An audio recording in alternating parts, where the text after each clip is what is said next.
जिस शोभा यात्रा को लेकर बवाल हुआ, हिंसा हुई, उसकी इजाजत ही नहीं ली गई थी।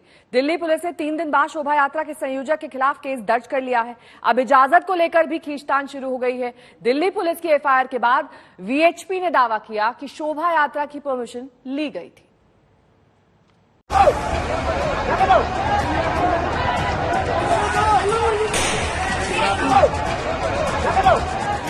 तारीख 16 अप्रैल, जगह जहांगीरपुरी, दिल्ली।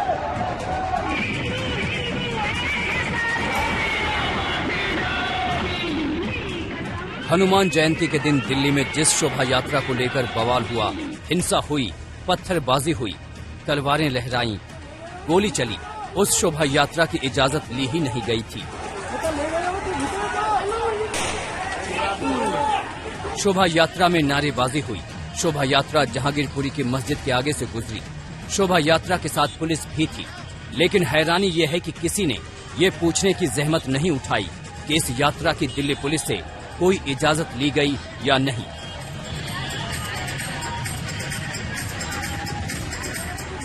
जब हिंसा से राजधानी सुलग उठी तो दिल्ली पुलिस को भी परमिशन का ख्याल आया।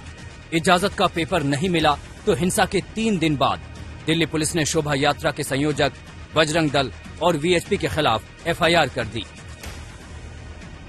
दिल्ली पुलिस की एफआईआर के मुताबिक 16 अप्रैल को दिल्ली के जहांगीरपुरी इलाके में 3 शोभा यात्रा निकाली गई।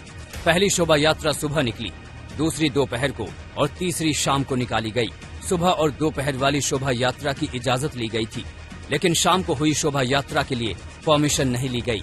इसी शोभा यात्रा को लेकर बवाल हुआ, हिंसा हुई। दिल्ली पुलिस ने शोभा यात्रा के संयोजक और वीएचपी नेता प्रेम शर्मा से पूछताछ की तो वीएचपी भड़क उठी। विश्व हिंदू परिषद के राष्ट्रीय प्रवक्ता विनोद बंसल ने तो यहाँ तक कह दिया कि उनके कार्यकर्ताओं को झूठे मामले में फंसाने से पुलिस की छवि खराब होगी। हनुमान जी की जन्मोत्सव की शोभा यात्रा हर साल निकलती है, कोई आज नहीं निकली है, पहली बार। हर साल हम लोग निकालते हैं। हर कानूनन जो भी हमारी उसमें रहती है, परमिशन वगैरह सब लेकर हमने 3 थानों से परमिशन लेकर के हमने उस यात्रा को निकालने की परमिशन ली। पुलिस ने हमें परमिशन भी दी, लेकिन सिक्योरिटी प्रोवाइड नहीं कराई। हम लोग शांतिपूर्ण तरीके से वहां से जा रहे थे, वहीं से तुरंत से मस्जिद की तरफ से आवाज आने लगी, इनको मारो मारो मारो। उन्होंने एकदम कोई 3-4 नाम आए हैं, पुलिस ने नोट करे हैं, और उन्होंने एकदम से वहां से अंदर से पत्थर आने लग गए, ऊपर से तीसरी मंजिल से। और जो भी ये मैंने सुनने में आया कि ये वो लोग कह रहे हैं कि हमने शुरू करा। लेकिन आप एक बात बताइए कि 10 मिनट के अंदर कौन तीसरी मंजिल पे पत्थर भर लेगा, हजारों पत्थर, और 2000 लोगों को 10 मिनट में कौन इकट्ठा कर लेगा।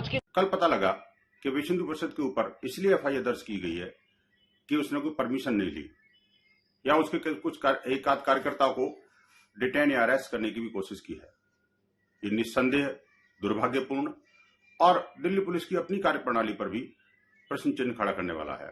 हम लीगल बैटल या कानूनी विधि सम्मत कार्रवाई करेंगे यदि हमारे किसी कार्यकर्ता को या विश्व हिंदू परिषद को झूठे किसी केस में फंसाया गया। तो हम पुनः आग्रह करते हैं कि दिल्ली पुलिस कुछ अधिकारियों के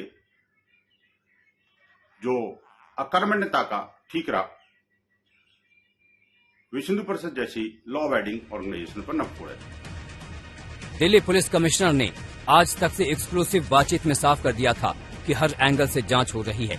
शोभा यात्रा की परमिशन भी देखी जाएगी और उकसाने वाले नारे भी खंगाले जाएंगे।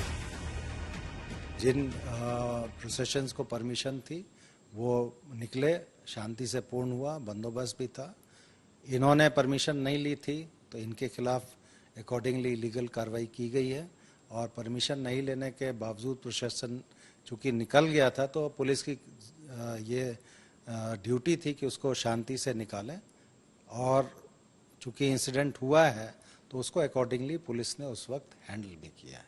ये बिल्कुल गलत बात है। हमने जितने लोगों को अरेस्ट किया है उसमें दोनों पक्ष के लोग हैं। जिन लोगों ने वहाँ पे हुड़दंग किया या कायदा अपने हाथ में लिया वो किसी भी पक्ष के नहीं हो। हम तो उनको जो आरोपी के तौर पे ट्रीट करते हैं और उसी तरह की कानूनी कार्रवाई आगे करते हैं।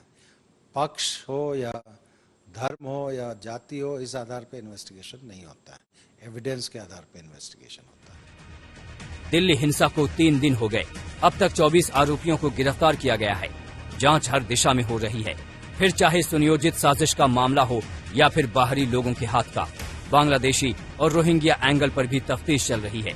जांच के दायरे में हथियार भी है जो सरेआम हिंसा में लहराए गए।